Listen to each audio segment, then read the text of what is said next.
Making Comics 101 live, round 3. Do you have your questions ready?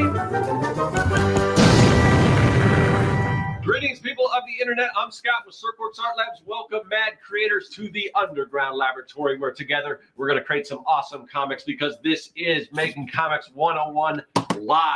This is about the third time we're doing this, so maybe you know the drill, maybe you don't, but I just want to let you know where this whole thing started off. I have a series called Making Comics 101.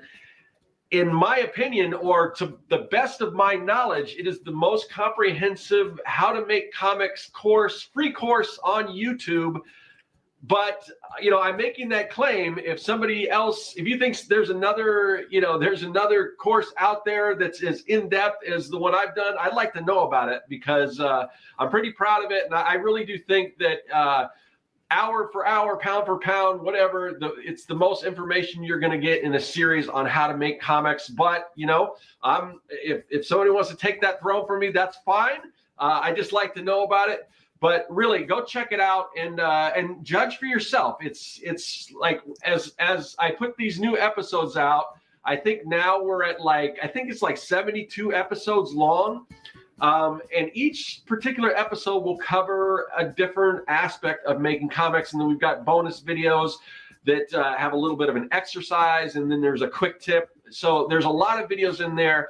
But, you know, check it out. It starts off with, you know, basically how to start a comic. And it goes all the way through to publishing a comic, getting it out there, and every step in between. And you can watch it from start to finish.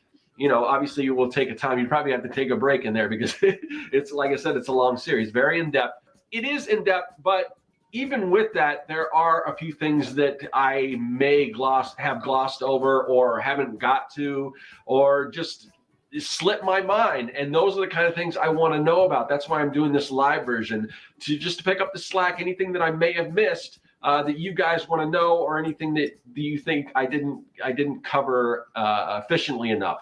So let me know those questions. But also, you know, if you do have a question on a particular thing, say inking, if you have questions about inking, maybe go back and watch that inking episode before you ask those questions, because I may have already addressed it. I've addressed a lot of stuff.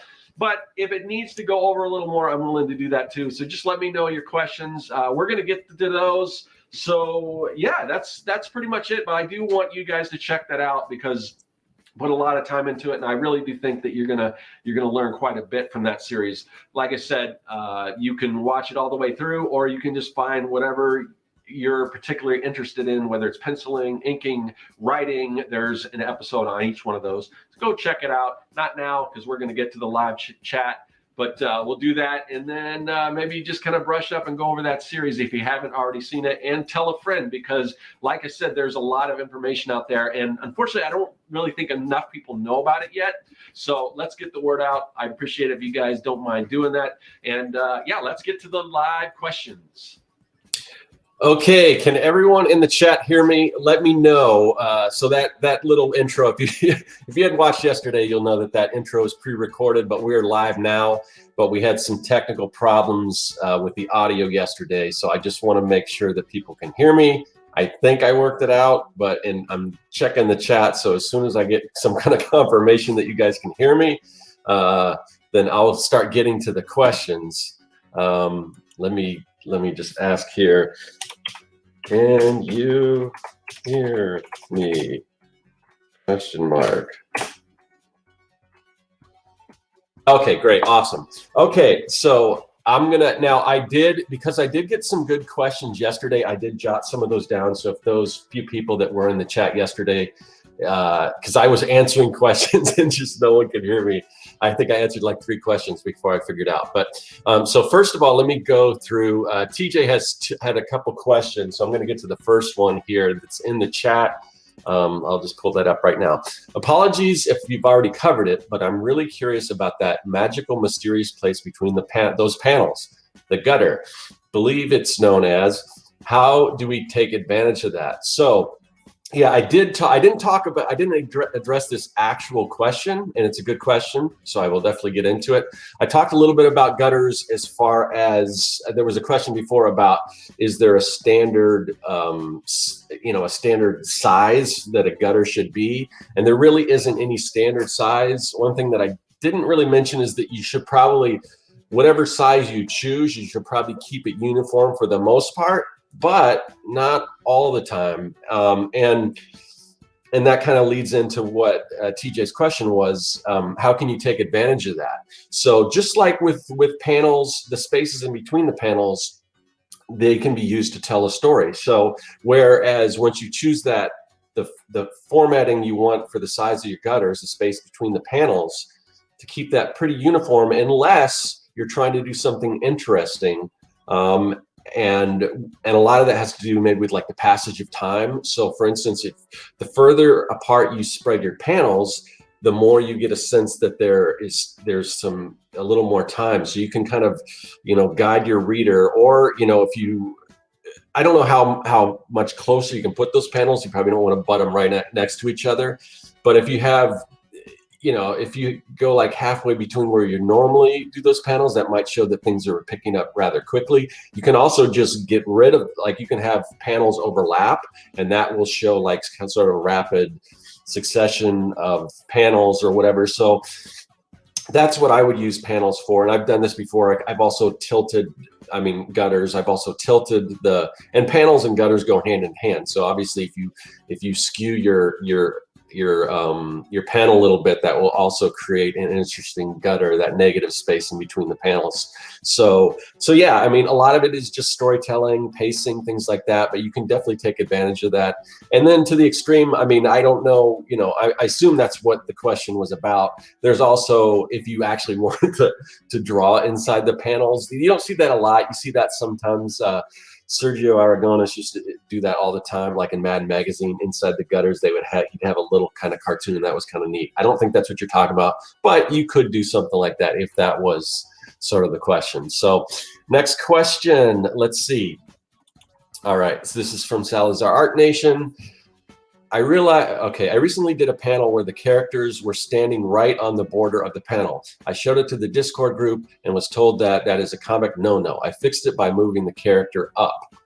And then here's the second part of the question. My question, why is it a mistake to have the character standing on the border panel? Okay, the reason why you don't want to do that is because it kind of creates a tangent.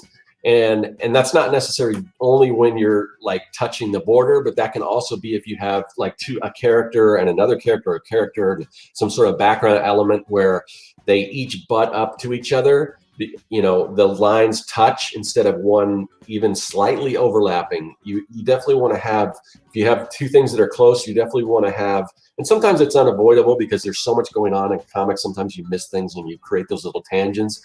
But the reason you don't want to have tangents is because you can't really get a good depth of field. You don't know what character, like, because a character could be like way back in the background and a character could be in the foreground, but if their lines are touching, you can't really tell. It would make the character in the background look like he's just a small person or whatever. So you definitely want to have some overlapping. Now, of course, in life, if you were to go out and take pictures of things, you're going to see tangents in life, but you don't want to do that in comics necessarily, because it's kind of like when you write dialogue for whatever, comics or TV or movies.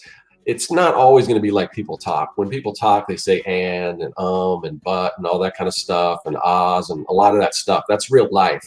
But typically you don't want to do that in a story because it just kind of slows things down. So even though people talk that way in real life, you probably want to avoid a lot of that when you're drawing a comic. So, and as far as, and there's exceptions to every rule. There may be one reason that for some reason you want to have that character on the border, and there's a particular reason for it, but there better be a good reason, because and it doesn't. Moving the character up helps. Also, moving the character down where part of it's cut off by the panel. It also shows that it's in the panel. It's just like it. Otherwise, it's almost like there's no reason to have that panel because it's all in the same space. You can also have things breaking through the panels. Like if you really want to show something, that is like coming at you, whether it's like, you know, I do this a lot with like debris or something that's flying, make it almost look like a 3D movie where it actually comes out of the panel, or like a superhero's fist or something like that. So you can either break out of the panel, you can go just have it cut off by the panel, or you can, like you said, Frank, move that character up. So let me go down here, see if we got anything else here. Okay, so I'm gonna go, here's some questions that I have. Unfortunately, I can't pull them up because they're, oh wait, how do I, hold on one second. Is that another question? Okay, hold on a second. I gotta figure out how, okay, there we go. Okay, so these are some questions from yesterday that I answered and no one heard. So this is from Team Godslayer. Is creating a comic book like your own version of the handbook of the Marvel Universe, but with your own characters, and of course, it's part of it's cut off. Sorry, I printed these out just from the screenshot. Anyway, is creating those characters the best way to copyright your creations? So here's the thing you should know, and that anything you create is automatically copyright. It's your copyright once you create it. You don't actually have to do anything to, you know, you don't actually have to go to the copyright office and submit things and all that. You can do that, and that will give some added protection, but just know that you don't have to do that. Once you create something, it also helps if you can share it, or if you have some kind of proof of when you created it. But yeah, anything you create is automatically copyright the moment you create it. If you want added protection, and the only reason you would need this if you would go to court, and even sometimes if you go to court, you can still prove it without having registered with the Copyright Office. So there's really no need to do that. The other thing, something I always talk about, and this creating a handbook with all your characters and everything, that also you got to watch out, because that could be a way of stopping you from actually creating your comics, because you're spending time designing all the characters and things like that. Usually when I approach a comic book or whatever, I will, you know, have a basic idea of my characters, but a lot of that is informed as I start to tell the story, and then I'll refer back to the story just to make sure the continuity's right and everything. But I don't necessarily write big bios on all my characters. I used to when I first starting off, and like I said, that those comics that I created where I designed all the superheroes and the characters and all that, they never got finished because I spent too much time worrying about all the characters and doing all that stuff, and I never got to actually creating the comics. So you want to avoid that. Now, the one thing I will say, that if you do want to go that route, if you do want to submit to the Copyright Office for that extra protection, it doesn't cost anymore to submit like a collection. So in that case, having a handbook as opposed to submitting each of your characters individual to the Copyright Office, that's going to cost you a lot of money. Whereas if you do collect them in one volume and then submit that, it's going to save you some money if you do that. But again, it's not necessary that you register your copyrights and everything. All right, so here's another question. This is from Stupid Nufi. In regards to, this is from yesterday's stream. In regards to comic covers and the trend to repurpose poses from iconic or classic covers with different characters, do you think it's more in the lines of good faith homage or creative laziness? So just to let you guys know, I don't have any issues whatsoever with homaging a cover. I don't think it's, you know, it's not like ripping something off, as long as it's clearly an homage. And the easiest way to do that, for instance, you'll see people redo, you know, a famous like the Todd McFarlane Spider-Man #1 gets repurposed. He even, I think, did the same thing with his Spawn character using that same exact pose. I've seen this done tons of times.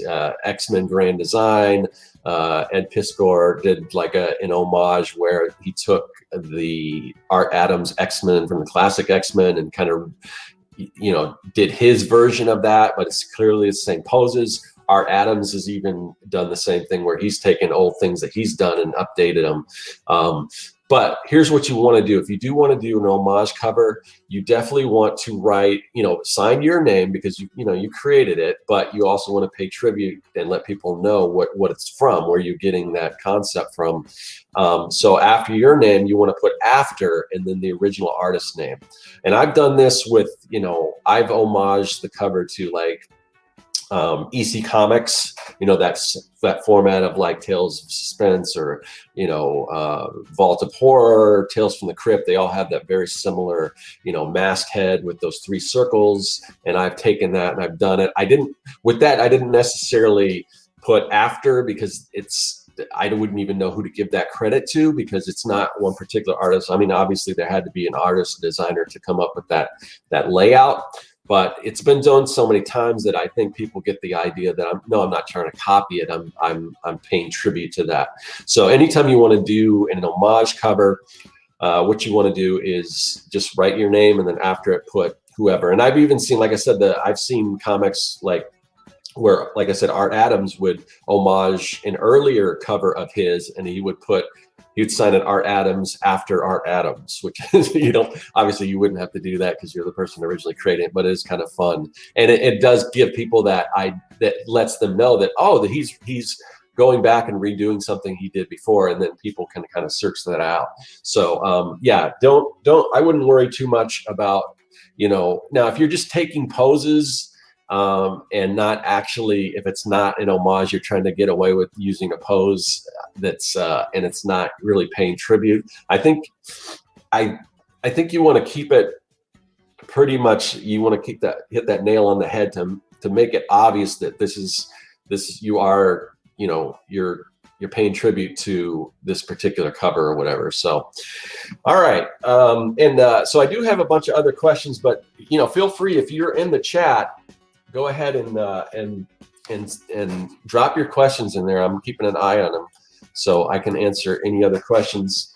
And what you're seeing on the screen right now is I'm working on if you weren't aware, I'm doing a lot of these coloring books that I'm publishing on Amazon. This is sort of a superhero kids one. So I just thought, since it was a superhero theme, that I would, that kind of fit with that. So it's kind of fun. Not a little different than like what I do with like Young and the Dead or something, but I like to work in different styles. So that's what you're seeing on the screen.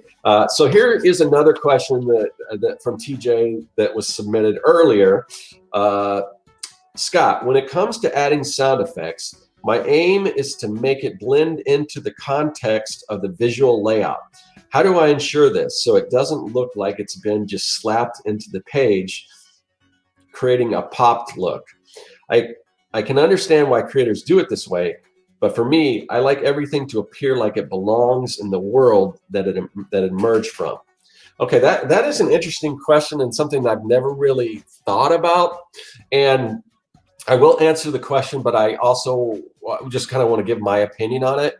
And that is, I think a lot of times, especially now, it seems like people are trying to do things to separate themselves from comics. And I'm not saying you're doing this, TJ, but it's almost like sometimes it's kind of like it's shameful, or it's like, to even call a comic a comic. A lot of people, it's a graphic novel or whatever. And even if I'm working on a graphic novel, something that would be sort of in that format where it is clearly, it's more of a graphic novel, I still refer to as comics, because I don't have any problems calling a comic a comic. But there's been things lately or in the past few years that people have tried to move away from standard things that you would do in comics. For instance, like even thought balloons. There's definitely been sort of this mass exodus away from using thought balloons. And I use thought balloons still all the time. I like them. I even prefer them as opposed to a caption box, because a caption box to me will have like, it's almost like a narrator, what a narrator would say. And of course your main character or any character could be narrating that story. But I like the idea that a caption box is to like set time or place or anything like that. And then when people are actually thinking, that would be done in a thought balloon. The other thing I see people doing quite a bit nowadays, or not, I mean, I see it more and more, is where they're trying to make comics more cinematic. So you'll see like just these almost like panels that are just one after the other, like stacked on top of each other, like to symbolize like a widescreen movie format to make it more cinematic. But the thing about comics is you can do things in comics that you can't do in film. So I would definitely say take advantage of that. That's why I never even give it a second thought when I'm doing a sound effect that, you know, trying to make it blend in or make it more like reality or something. So again, I never really considered that. Now, I don't want to not answer your question, but I just wanted to put that out there as far as, you know, don't be afraid of all the things that you can do with comics, because that's what makes comics different from any other medium. Even like we talked about earlier in the show with the gutters and how you can pace, you know, with a movie, it's at one pace. The reader can't really pace themselves, and you can't do things to influence how the reader paces themselves like you can do with panels and things like that. So I wouldn't be afraid of using sound effects. I love sound effects. The bigger, the better, the bolder. But because you did answer the question on how to do that, I'm trying to think of some people that have done it well. And I don't know if I've necessarily seen this with sound effects, but like Will Eisner does this quite a bit with like title sequences where, you know, the spirit will be interacting with the city, and the buildings in the city will be in the shape. They'll actually spell out the spirit, the title of the book, or the title of the particular, I just saw a stupid new file just showed up. If you didn't know, if you just showed up now, I did answer your question from yesterday, so you might go back in the replay if you haven't seen it, just to let you know. But anyway, where was I? I was talking about, oh man, what was I talking about there? We're talking about, just, you know, panels and doing things, sound effects, all that kind of stuff. Okay, the spirit. So Will Eisner, he'll kind of do this, they're not necessarily sound effects, although maybe he has done that, but like the title sequences, he'll work it in, and it's a very cool effect, but I don't know that it's necessarily makes it more realistic, because obviously in reality, you're not going to see buildings that are in the shapes of letters, but it's a really cool effect, and it does kind of blend it more into the scene. So you could probably do something like that. Say if you're somebody shooting like a ray gun or a blaster or something like that, maybe the sound effect is in the shape of that blast. That could kind of work. So I don't know, you just have to be creative. I haven't really experimented with that myself, but I'm sure it can be done. I would look at like I said, the spirit. Also, I think they did that in the Infinity Gauntlet miniseries. I think they did some title sequences where they're built out of rocks. George Perez is real good with, you know, designing rocks, and a lot of times they'll do things like that. So you can do that too, but just like, I mean, obviously I assume you're still using like word balloons, and since word balloons don't really appear in real life, I don't really see why sound effects would be something, unless you're getting rid of word balloons too, because sound effects by their nature could, I guess, not kind of blend into the scene because they're not something you see in real life. I mean, word balloons. So sound effects to me seem to be the same. So if you use one, why not use the other? But anyway, I think there's a way to do that. So, let's see. So I've got a question from Teresa Del Pilar, but what kind of birds are those? Because it's vultures and crows. She might be dead, buddy. I'm not exactly sure what that's in regards to, Teresa. Is that in regards to the drawing I was doing? I was trying to do like with these characters, if this is what you're talking about with those characters, I was trying to do sort of a Batman type, but I don't want it to infringe on the copyright, so I kind of made it more like a hawk thing. As you can see, the Spider-Man type guy is more like a bug. He's got wings and things. So I don't know if that's what you're talking about or not, but if you want to specify, maybe you can answer that a little better. All right, so let me see here. I've got some more questions that I'm going to go through that were submitted earlier. Let's see.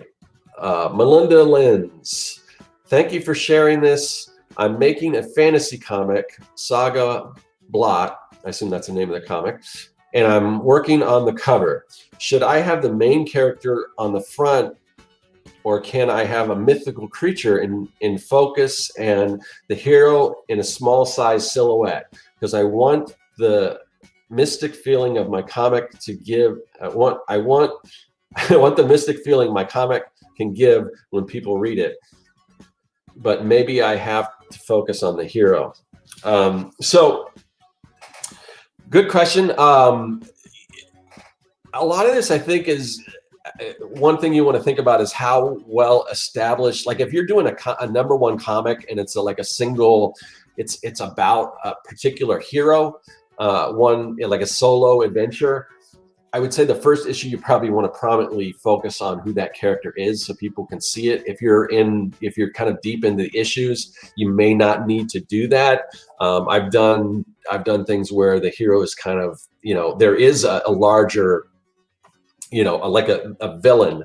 And if you do, there's not really a problem with making that villain or that monster, whatever, bigger, because in comparison, if you make your hero smaller, it's going to make that monster seem more menacing and more of a threat. So that's not a problem. As far as a silhouette, and silhouettes are very effective. As far as on the cover, it could work. I mean, there are cases in any of these where it will work, but you just got to be careful and make sure you're sort of making the right decision.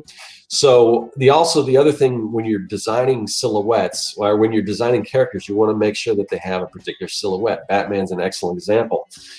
So if you have Batman sort of in shadows in the foreground and his whatever he's facing, and you can tell that that's Batman because he has a very distinct look to him with the cowl and the ears and the cape. On the gloves, he's got sort of those kind of the spiky things, or I don't know what you would call those, bat feathers or bat wings, I guess. I guess bats don't have feathers, but you know what I'm talking about. But anyway, so so you can do that if your character is identifiable enough with a silhouette, then yeah, you can do that. I wouldn't do it like on the first issue. As far as the size, like I said, you can make your hero a little smaller. That if you're doing that villain, like even the first Fantastic Four, you've got that giant Fantastic Four #1. You've got the giant creature coming out of the earth or whatever, if I can remember it correctly, and then you've got the other heroes, and they're relatively small. Again, that is a team book, so team books it's a little different. You got to throw in 4 characters as opposed to 1. But I would say if it's a first issue, you probably want to focus on your main character, and then if it's identifiable enough, you can do a shadow, like a silhouette. But yeah. So anyway, yeah, that would be my advice. Just you got to play it by ear, I guess. But you can do that, but just I would let people know who the character is first before you get a little fancy or whatever like that. So. All right, so let's see. Do we have any other questions? Teresa was replying okay. Teresa was replying to a question Frank had. I guess I didn't go back. I missed that question. I did think she was replying to something, but I didn't see it. Let's see. Aria Black, here's a question here. Scott, do you have tips on speeding up your drawing workflow? Ooh, yeah, it's kind of, you've heard probably the old expression that first you get good. Or no, first you get good, then you get fast, then you get good and fast.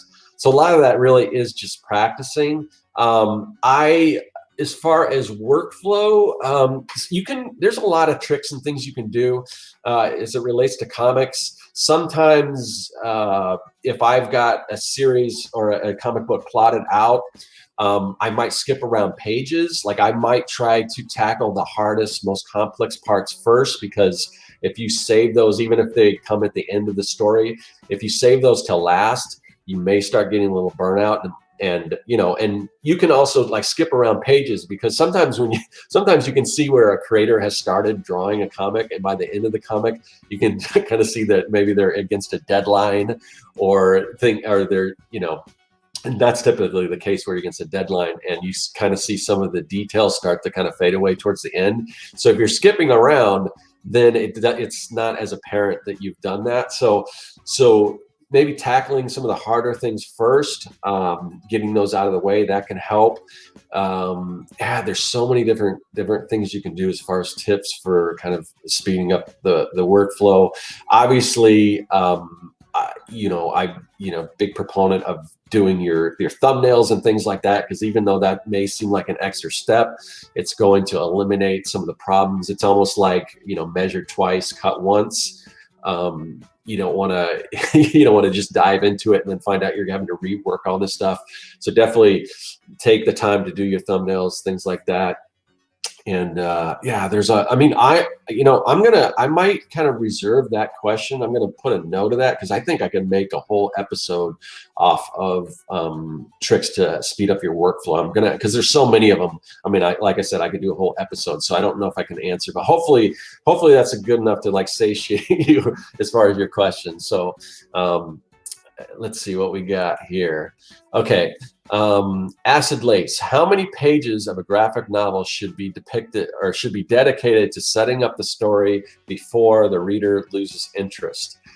Oh, that's a difficult question. I like a lot of these scenarios, there's really not one right answer.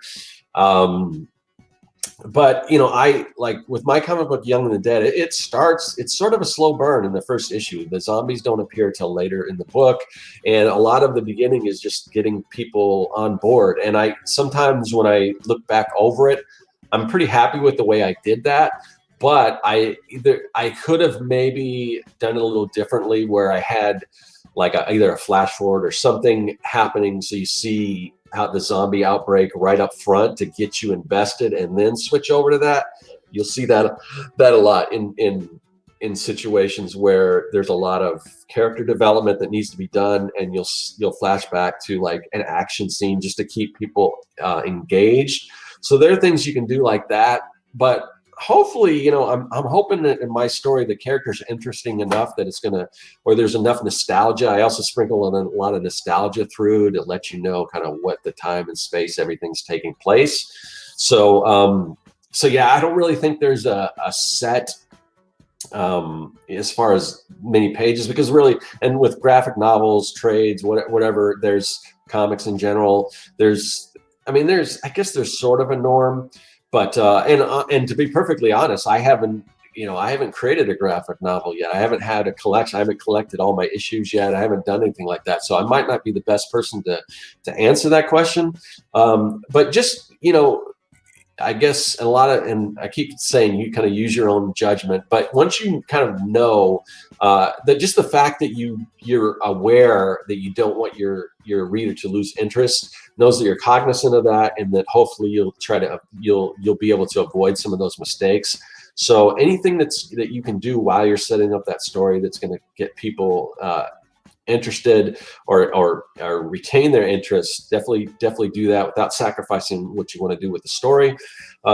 So yeah, that's a difficult one, just because it could go so many different directions. Different stories have different storytelling techniques. Like I said, sometimes there's a slow burn. Some people don't like that. Some people want the action right away. Some people appreciate that.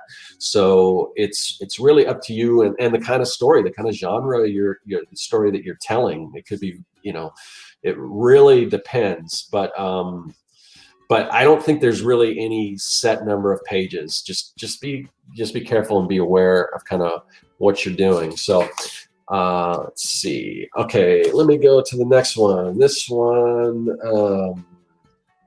let's see. Okay, here's a question about tools, which we haven't really talked much about tools yet. So this is from Mark Baker. I have Deleter White ink, and the Deleter is a brand of ink that I use and I would recommend. Anyway, I have Deleter White ink, and whenever I use it, I have also, because this is from a video where I was talking about how you can, one of my my art hack videos where you can kind of rejuvenate Pro White or Proof White or some of these white inks or correction inks. And I talked about, because these will dry up, and I talked about how add a little bit of water, leave it overnight, and it'll soften it up. And it'll make it easier to paint. So just for context, but let me go back to that. So I have also dipped my brush into water so that the ink isn't too thick. Can you also pour water on it and leave the lid off overnight? So, okay, so this is sort of, and I'm not done with the question, but I'm just going to interject here. So there were two different videos. One, like if I'm putting water into like the Pro White to kind of break it up, because basically a lot of these white inks, they're like acrylic based, so they harden like plastic. So it's, you know, it's difficult to paint when you've got this hard thing. So adding that little bit of water to it. But for that, I would screw the cap back on. These are kind of two different things. Like with sometimes when you use like a Higgins Black Magic or something like that, an ink that's not super thick and it's kind of watered down to begin with, for that, I would recommend leaving the cap off, letting it set a little bit overnight, and letting it dry, and it'll thicken up a little bit. But those are two different kinds of ink, so I wouldn't do the same. So if I'm going to put, because if you leave the cap off of the proof white or the Pro White or the deleter white, even if you add water, it may still stay dry or whatever. So anyway, so those are kind of two different things. Anyway, but this is interesting, because I'll go on with the question, because Mark says, I talked to someone from Deleter about this, and they said it's not a good idea to pour water in the white ink, and that they need to stir it first to regain the liquid texture. I need to paint over my mistakes or add some details to the drawing. So that's an interesting comment from Deleter, that they would say that. I mean, I understand why, because anytime you're adding water, it's going to dilute it, and it's not going to be as, you know, it's not going to be as opaque as it once was. But the problem is when these inks dry, like I said, they dry like plastic. And, you know, I pulled out a thing of my Deleter that I haven't used for a while, and it's hard. And I tried to stir it up, and you can't stir it up without adding any water. So unless there's some other solution that you can add to it as opposed to water, I don't know. I mean, I've always added water, and I haven't really had a problem. Again, it's not going to be as opaque as it once was, but you're kind of in that dilemma where you're either painting with something that's a little less opaque versus something you can't paint with because it's hard like plastic. So I would be curious to see what, you know, have the representative from Deleter kind of expand on that. But of course, I didn't talk to them, so I don't know. But that's my advice, is to, you know, I always add a little bit of white to it, because especially, you know, if you're just trying to correct like a big area, and it may even help to, if you've got two cans of, or two little bottles of that correction white, to have one that you don't delete, assuming that it's not dried up, that you can use for bigger areas that you're trying to correct, and one for details, like if you're drawing, well, stars, you can usually go pretty opaque, and you can kind of blot them down. They can be a little thicker. But if you're trying to do like cross hatching and white or something like that, it's really hard with that thick ink, because you're just not going to get a nice point to it. All right, so here's a question. This is good. This is actually a good question. Question from Salazar Art Nation. Are there fonts you recommend? I recommend, these are the fonts that I would recommend. There's a font pack called Jeepers Creepers, and there's one called Freezer Burn. Those are both fonts that I sell. But but yeah, so I do sell some fonts. Those are sound effects fonts. But I would recommend, I'm trying to think as far as if you're going to pay for fonts. I mean, I do have some dialogue fonts, and I think there's even a dialogue font that's included in the Comic Maker starter kit that's available for free on my website. So yeah, definitely get that. But as far, I've bought fonts from Blambot. I bought them from Comic Craft, and those are, I mean, they're a little more premium. I know Comic Craft, the beginning of every year, which isn't too far from now, I think they usually run a sale. And, you know, I bought one really good like dialogue font that I use all the time. So it's not a bad investment, especially if you can get it like half price or whatever, to have at least one like that. A lot of the free ones, sometimes they're not that great. And obviously you don't want to use, I mean, hopefully it goes without saying, but you don't want to use Comic Sans. I remember hearing some interview with somebody, because, you know, Comic Sans definitely has that reputation.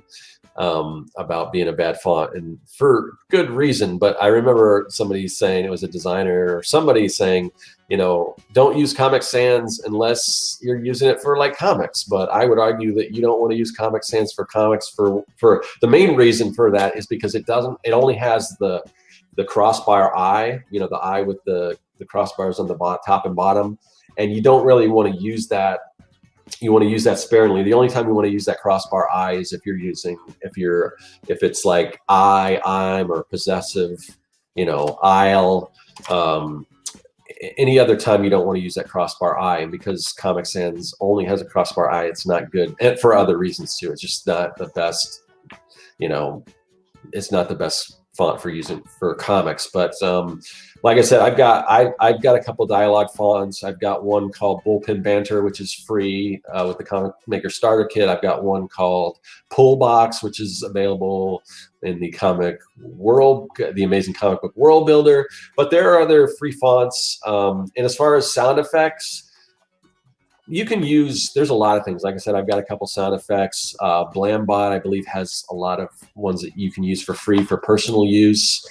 But yeah, there's some good ones. And I usually try to alter my sound effect fonts a little bit here and there, just so they don't look like they're right out of the box. Also, I've got there's already pre-done sound effects that are included in the Comic Maker Starter Kit that you can use. So yeah, so this, here we go. Nefarious. Okay, this is that's it. I'm sorry, that's not a question. That's in response to somebody. I got to be careful. Like, actually, if you leave a question in the chat, if you put question in front of it, that'll let me know that it's a question for me and not for somebody else in the chat. But let's see how many more questions I can get through. Let's see. Okay, this is from Viper 3000. I strike like a viper. That's a long username. All right.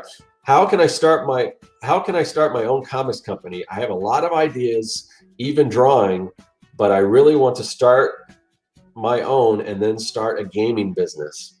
Okay, so right off this sound, I mean, I could be wrong, but this sounds like somebody who may be a little younger, because it sounds like, you know, and I don't know, I really don't know the backstory here, but the one thing that I will say is maybe this person has some comics under their belt, maybe they don't, but if they don't, I wouldn't be thinking about starting a comic book company until you have actually done a comic book, and let alone a game company. I've worked in game design. I mean, these are great goals for like future, but I wouldn't be focusing on the first thing you want to focus, and this is my #1 rule for making comics, and I've said it a million times, and I'm going to say it again ad nauseum, but, you know, start small.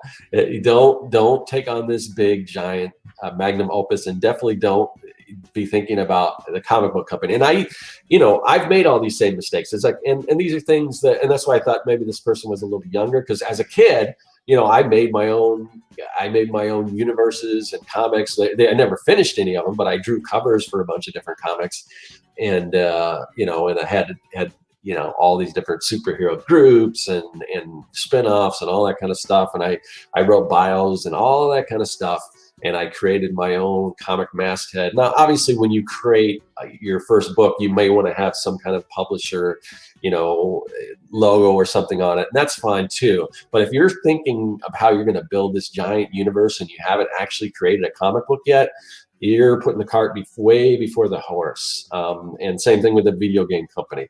I've worked in video games. I've worked for startup companies, and I've worked, you know, I've done all that stuff, and it's a massive endeavor, not necessarily something that somebody can really do, you know, on their own, especially without any kind of experience.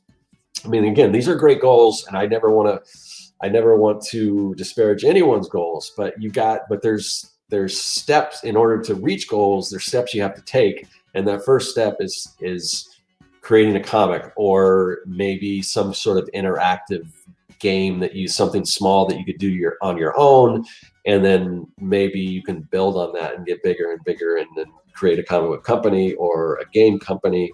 But, you know, and I get I get tons of requests based on a video game that I worked on. It was a social media game that I worked on in the past. People wanting me to, they want to reboot it. First of all, not even knowing that, or not, I guess not understanding that those characters in that game is trademark and copyright, so you can't just take it and make your own version of it. And also that they think that they can kind of do this without any kind of financial backing or anything like that, because it's and especially in that case, a lot of times it takes money to make money. So don't put the cart before the horse. Do a number of comics before you start thinking of creating a comic book company, because I've seen so many people that do that. Even established people. I've seen people that they have trouble putting out books, but yet they've got ideas for making entire universes and things like that, and it's hard not to think about that, and I think about that sometimes too, and then I've got to kind of pull myself back and say, okay, no, focus on this one thing first, because we all want to do all. I mean, I've got so many ideas and things, but sometimes I have to kind of shelf those ideas in order to focus on what's important right now in the moment. All right, so let's see, we got, are these questions or are these comments? Okay, I think those are, yeah, I think these are just comments. So I do have some other, questions. All right, let's see. This is kind of a good one. Zacharias Starchild. I'm struggling to come up with a story I want to tell. I feel like doing something silly with Slapstick and the foundation, as the foundation, but it doesn't make for a good story. How can I make a silly Slapstick comic that works? Can you recommend any good ones that exist? Okay, so yeah, I like this idea. I mean, I think you can tell about almost any kind of story in comic book form. And I don't think Slapstick is any different. I don't think you see it a lot. I think you see Slapstick a little more in like comic strips, single panel, because Slapstick's all about that, somebody slipping and falling, somebody getting hit on the head, that type of humor. So I think you can do it. And I have seen people that have done that, but I think you have to wrap it around into a story and have Slapstick elements, throughout. And the ones that I can think of that people have done are usually based on a lot of, and I'd like to, if you guys have input, if you guys got any Slapstick comics that you guys like, or you've seen it done well, leave those in the comment section or in the chat.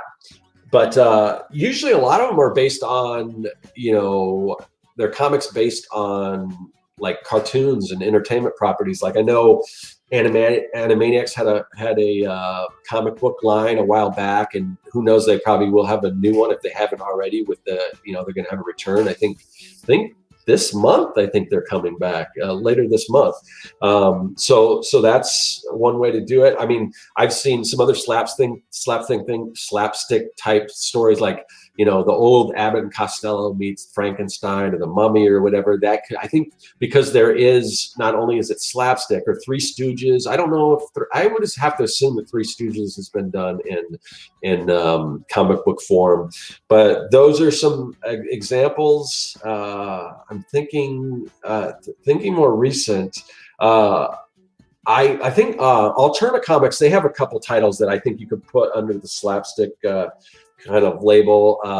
Mr. Crypt and Baron Rat are a couple. There's Mr. Crypt was a comic, and then Baron Rat, and then they kind of both team up. So there's kind of three titles that are kind of go together. Another one is Psycho KO, which is another alternate title. All ages, slapstick fun, kind of, that one's kind of in the vein, if you guys remember the old Freakazoid, which is very closely related to Animaniacs, but all that kind of slapstick and parody and stuff like that. I think you can do it. I think you need to wrap a story around it and have those slapstick elements. Obviously, you want to be careful. Your page turns. Pay attention to those when you're doing slapstick, because we're usually, and you might want to do it a little differently. Whereas usually, when you have something like, if somebody is about to get like clobbered in the face or something in a more of an adventure style comic, you probably want to show that about to happen, and then the other page show what happened. In Slapstick, you may want to do the opposite, where you show the person getting slapped in the face or hit in the face, and then the page turn might be the aftermath, what happens after. Because I think, and I could be wrong, I mean, you could do it either way, but I think you could play around a little more with. There's a lot of fun things you could do with a Slapstick type comic book. So, so I think this is in response to. Let's see. Okay, here's a good question from Aria Black. Question: did you go to art school or teach yourself? The question to that is both. So I'm one of the fortunate ones that did go to sort of art school, but didn't get like in this massive debt. So I've always been drawing. I've always been drawing comics and stuff before, and then obviously taking art classes in school and, during grade school and all that stuff. So I've always been interested. So I was self-taught, so up to that point. And self-taught's kind of a weird phrase because there's always people that are teaching you, and that could even be the internet, learning things throughout the internet, like what I'm doing right now. Hopefully I'm sort of teaching people, some of the techniques of, comics, and then you're learning now. That's the goal anyway. So yeah, I did all that. But then, after I graduated high school, I just decided I was going to take every single art class that I could find at a community college. And at that time, I was doing a lot of things like, I was doing some logo designs. Of course, I did comics and all this kind of stuff, which is more of a commercial art. The school that I had chose was more of a fine arts course. And obviously you need to take that stuff too, or it helps to learn that, like life drawing, things like that. But that was specifically, there was a lot of painting and stuff, which also comes in handy. That this is all stuff that you should learn, but there wasn't really any commercial art part of that curriculum. And once I kind of showed one of the instructors some of the stuff that I wanted to do that I was doing, they said, you're probably in the wrong school for what you want to do. You probably want to transfer to this other school. And unfortunately, the other school doesn't really exist anymore. But at the time, it was a really good art school. And I heard there's a lot of people that say that when they go to art school that they look down on comics, but I took comic classes and some of the instructors did comics. So it was, I just kind of, in some ways I got lucky. One, because they didn't kind of, shy away from comics or manga. That's another thing. You get a lot of backlash about manga and everything. And there is, I still think you need to learn to draw in, proper perspective before you go crazy with, doing kind of what you see in manga or even in comics where there's a lot of exaggeration. Learn how to do things the correct way, and then you can extrapolate that and add your own spin to it and have fun with that and do all the cool stuff that you can do in comics or manga or whatever.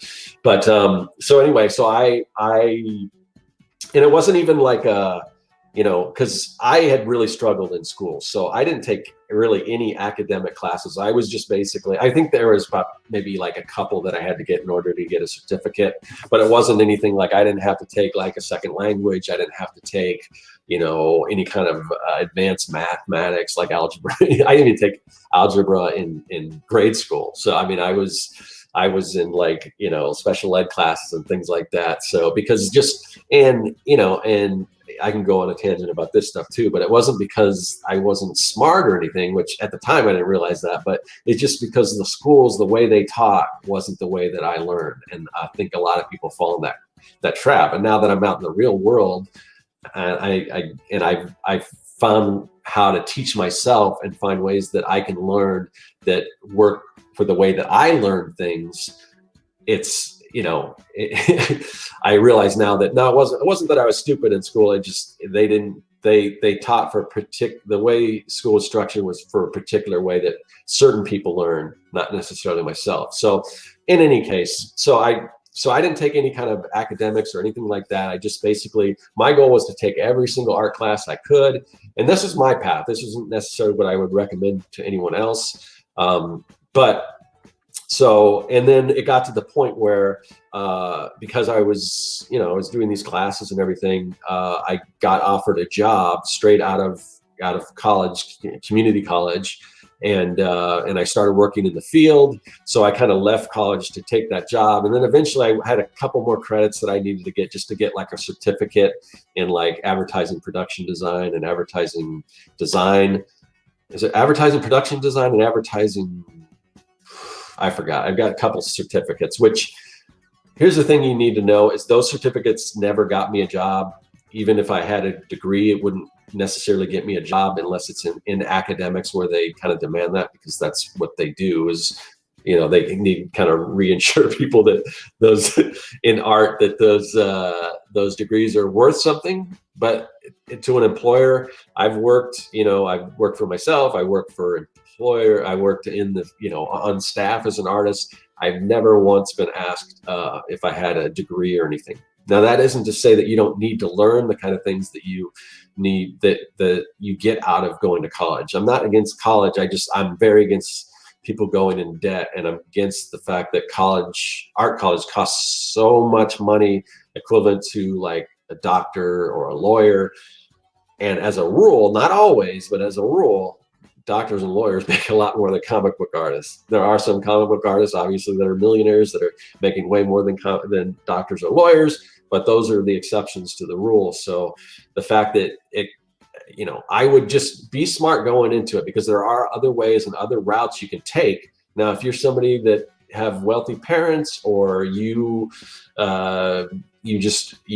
money isn't an option, then yeah, I mean, I would definitely recommend going to school, but don't go into debt. There's other ways you can go. I probably talked about this before, but anyway, so that's sort of my story. That's what I did, but a little bit of both, a little bit of going to art school, a little bit of teaching myself.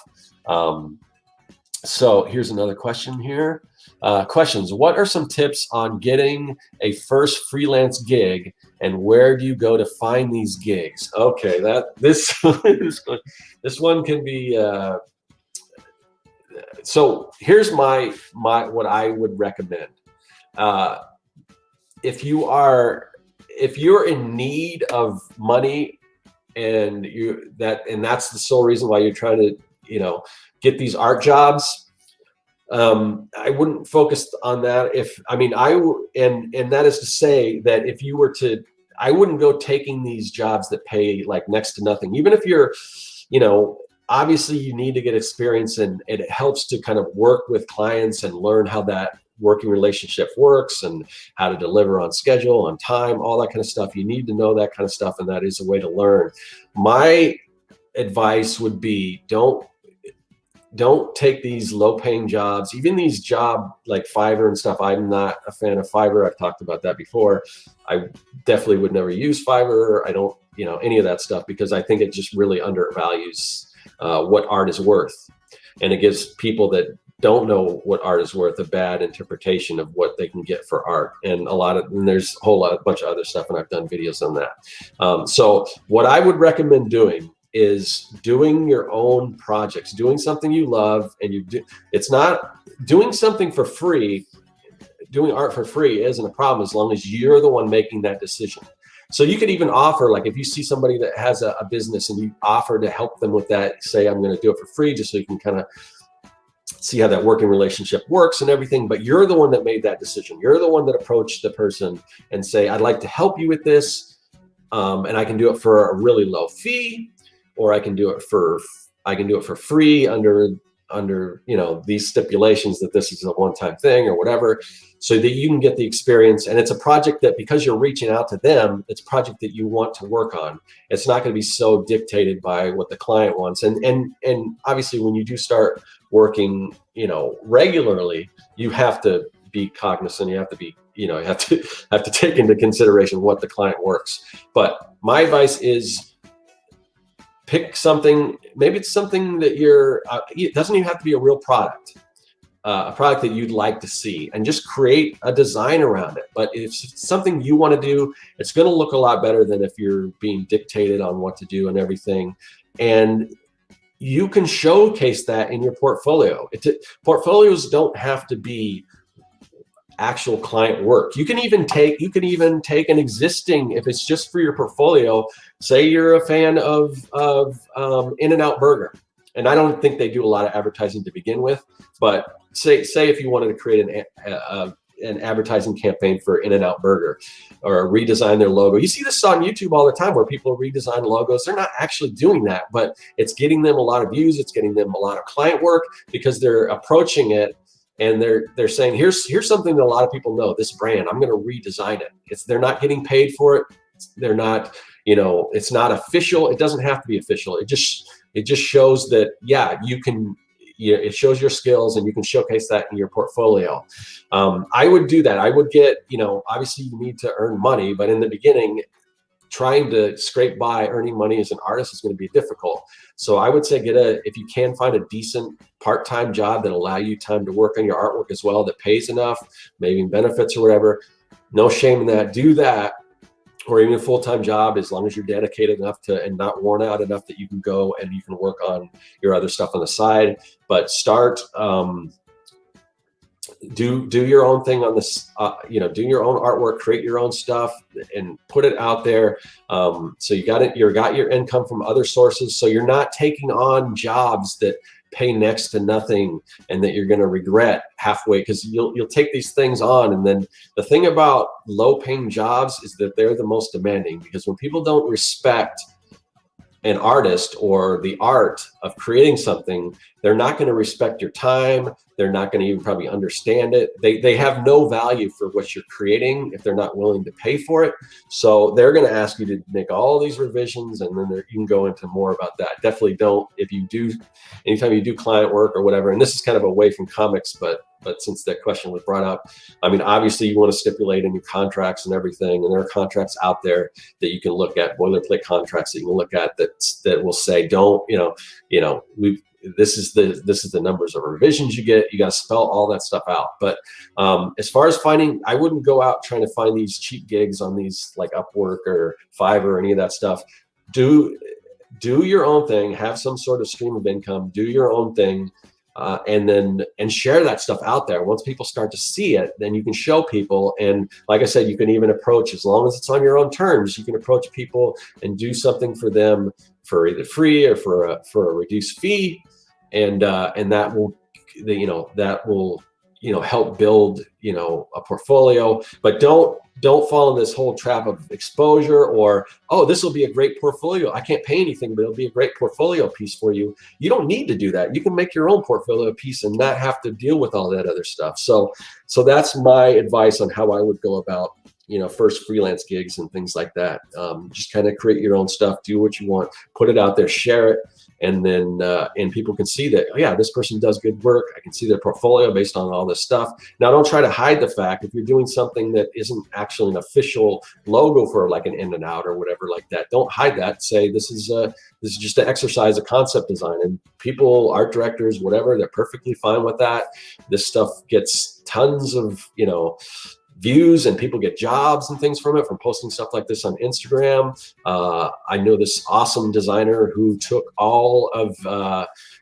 just a bunch of different Pokemon, and in fan art we can get into all that kind of stuff, and obviously it's not official, it's Pokemon, but he basically took like a Pokemon and he did a logo based on it for a different company. And it's not an official thing, but he just shared it on social media, and because of that, he's very successful right now, has his own graphic design agency and everything. But he would take like Pikachu and make it like Pikachu Electric. So he'd draw the design of Pikachu, and it would be an electric company. And because Pikachu is an electric Pokemon, it ties in. He would, whatever the different things, how can you tie this particular thing into this particular Pokemon into a company? So they would do that. And then, and I've seen people do this, like a while back, they took all the NFL sports, somebody took all the NFL sports teams and reimagined them as if they were in the Star Wars universe. So they would take, I forgot, I think it was like they took the Rams, I think, and made it like a tauntaun. So it was, or maybe it was, I don't know, but they took all the different NFL sports teams and they did a Star Wars spin on them. And obviously, you know, right there, if you were trying to sell that, you'd be infringing on 2 trademarks, both Star Wars and NFL. But it was just a fun exercise to get exposure and things like that, and that is one case of good exposure, because it's something that was initiated by the person. They decide this is something fun that I like to do just for fun. But even though you're doing that for fun, once you share it, people are going to see, oh man, this guy could do great stuff. He could probably, or a gal or whoever, could do awesome work on my project. So anyway, so that's my recommendation as far as how to go about getting your first, you know, kind of freelance gigs. Let's see. Corey says not Fiverr. I agree, Corey. All right, let's see. Okay, so Ariana Howard probably wasn't in the beginning where I talked about this, and we're getting close to wrapping up, but I'll just answer this. So this is a coloring book that I'm working on. It's got some superhero elements and everything, but it's a kid's book. So it's a little different style, something fun I'm just playing around with, but I'll be putting that out pretty soon. I may even mention this, I don't mention all the coloring books and things that I do, but this one I may. But anyway, you can kind of see it's all just like stuff for kids, you know, careers and things, and superheroes. You can be a superhero, all that stuff. So that's going to pretty much do it for this episode. Thanks to everyone in the chat. We're going to close it out with the pre-recorded outro. But yeah, thank you everyone had a great chat. Okay, that's going to do it for another round of Making Comics 101 Live. Now, if you didn't happen to catch the show live, not a problem. You can leave your question in the comment section. I will either try to answer you there in the comment section, or if it's a big enough topic, something that I can roll into the next round of Making Comics 101 Live, I will do that.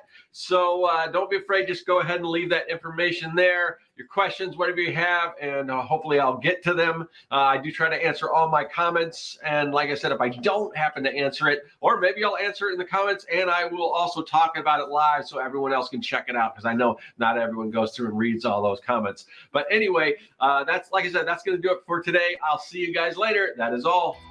Hey, thanks for watching. If you like what you saw and you want to see more, hit that subscribe button. Also, you can follow me at CircWorks on social media. And now you can support the work that I do on Patreon. Do you like making comics? Then go to CircWorks.com and pick up the Comic Maker Starter Kit. It's packed full of fonts,